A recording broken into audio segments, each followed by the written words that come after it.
ឥឡូវនេះខ្ញុំកំពុងតែនៅក្នុងឆ្នាំ2006ក្នុងជំនាន់នេះមិនមានអគ្គិសនីមកដល់ស្រុកភូមិនោះទេភាគច្រើនអ្នកភូមិម្នាក់ៗតែងតែមានអគុយនៅតាមផ្ទះរៀងៗខ្លួនរៀងរាល់ព្រឹកតែងតែមានអ្នកចាំទទួលបញ្ចូលអគុយហើយឥឡូវនេះខ្ញុំក៏បានឃើញក្មេងៗកំពុងលេងបាញ់ត្រពាមហើយក្មេងស្រីៗក៏លេងលក់អន្ទាក់ចំណែកឪពុកម្ដាយរបស់ពួកគេកំពុងតែចម្អិនម្ហូបសម្រាប់ពេលព្រឹក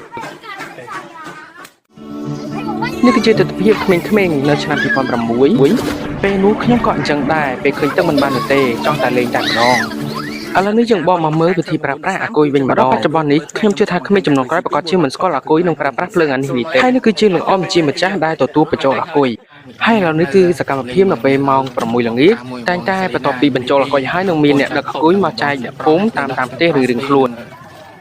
ហើយនៅក្នុងចំណុចនេះក៏គ្មានអ្នកណាមានទូរស័ព្ទផងដែរក៏មានតែក្មេងៗចាស់ៗគាត់នាំមកជុំគ្នាដើម្បីទស្សនាវីដេអូចាក់ឌីមើលពេញមួយភូមិតែម្ដងចំណុចនេះពិតជាសប្បាយរីករាយណាស់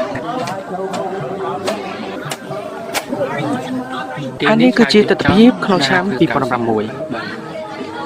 2006